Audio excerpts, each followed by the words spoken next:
Hey, hi, and welcome to another edition of Screw the News. I tell you what, I'm a little late getting the show posted this week. Pelvis had nothing but computer problems, man. I tell you what, man, if it wasn't for my wife, we wouldn't have a show. I deeply appreciate her. You know, and last week I was all spiffed up. I told you we were going to have Chinese food and all that, and I told you about my experience with that some young guy up in San Francisco. And she asked me after the show, she said, "Is that true?" And I said, "Yeah." She said, "Well," she said, "I was thinking about it. I wouldn't mind some young guy." And I said, "What?" Stick with what you got there.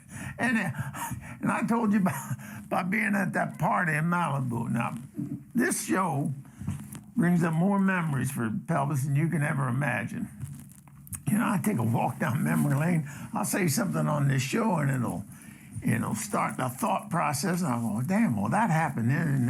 And you know, I had some pretty funny things happen to me. Well, I got to thinking about that Phil Rose, and he was a funny guy. He had a video production company, and he was a pudgy guy. He was English as he could be, and he was, you know, he wasn't. He was just pudgy, you know. He's a pudgy little whiter than white English guy. Sometimes he was funny, and sometimes you just wanted to smack him. You know what I'm saying there? Well, this was in the early '80s, and I was in L.A. and a guy that set him up in business, a guy by the name of Steven, had bought this ranch out in Arizona. And if you look on Ronnie Wood's Give Me Some Neck album, he's sitting on a camel. Well, that camel's on that ranch out there.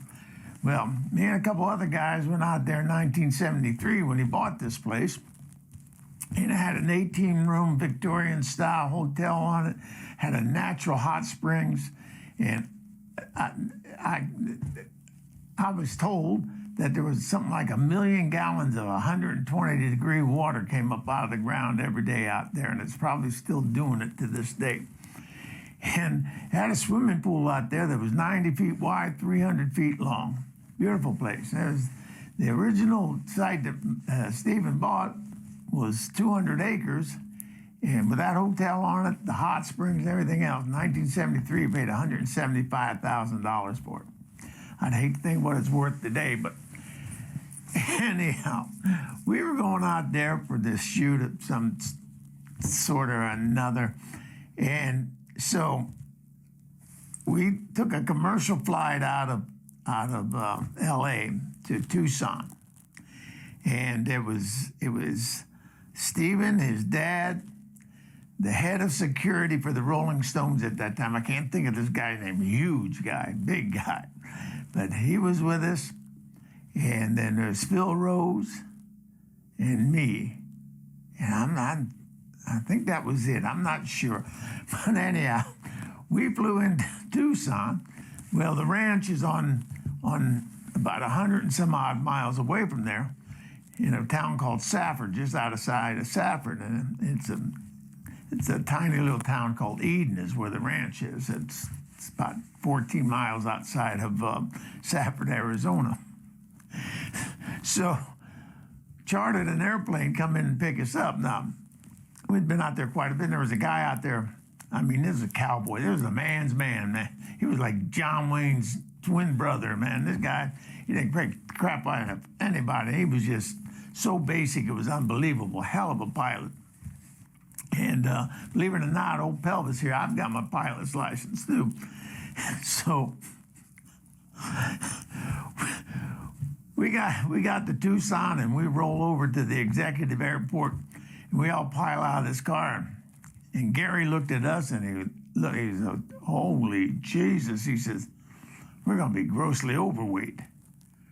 And I volunteered. I said, "Well, you know, to help out with that much overweight," I said, I'll rent a car and I'll drive out there." And he goes, No, let me figure this out. So he started placing people in the airplane. And he took that big guy and he put him in the center in the back, and I was going to fly up in the co-pilot seat. And that's on the right side of the plane. The pilot sits on the left. co-pilot on the right. And so he put the big guy in the center, and there was 3 rows of seats. He put the big guy in the center in the second row, and then he was on the right wing, and he walked down that wing. I don't want to make this confusing, but I got to set this up. He was up on the right wing by my seat where I was going to sit, and he walked down the wing, and as he was walking down the wing, he said, "Phil, get in over here." And then he walked by and he opened up this little compartment, which was a luggage compartment. And he walked around the tail of the airplane and went up the left wing and opened the door there for Phil to get in on that.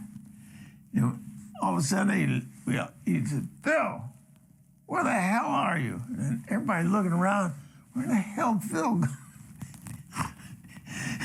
And I walked over and I heard this mumble, "I'm in here, I'm in here."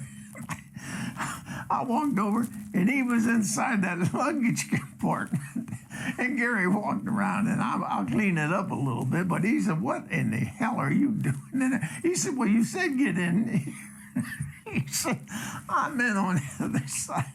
But anyhow, we got all situated and we got out the ranch and all that, but damn Phil. And then Stephen had this damn German Shepherd, and he had somebody crate that German Shepherd up. That German Shepherd was out the ranch, and he just paid something like $1,000 for this dog to get trained.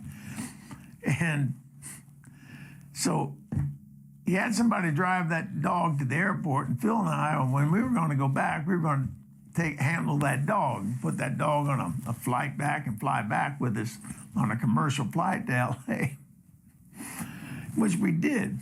And we get to L.A., and we hired a car, and we put that damn dog in that car, and we drove. And there was a whole fleet of cars for us to choose from, and it was hot, and it was getting dark, and we were hungry. And Phil said, "Let's take the Volkswagen thing." And there was this little yellow Volkswagen thing, had the top taken off of it, so it was like a convertible. So we piled that dog in that thing, and he said, "Let's drop Boss." That was the dog's name, Boss. He said, "Let's drop Boss at my apartment." He had these 3 girls that were roommates. And so that's what we did. We took Boss. He said, "Let's go down the Hard Rock and get something to eat." So he wrote his roommates a note. "I'm at the Hard Rock." And so we're in there and we're eating. All of a sudden, one of these girls come running in. She says, Phil, we got home, we opened the door, and the dog ran out." Phil said, "Oh my God, no." So we jump up and take care of the bill and everything. We run out and jump in that Volkswagen thing. Now, the Hard Rock in L.A. is around Santa Monica, and it's a predominantly gay area up there. So that's where that dog was losing. He was in that area somewhere. So we're driving around, we're driving down all these streets and everything, and this pudgy English guy was standing up. I was driving, he was standing up, and he's yelling, "Boss, boss."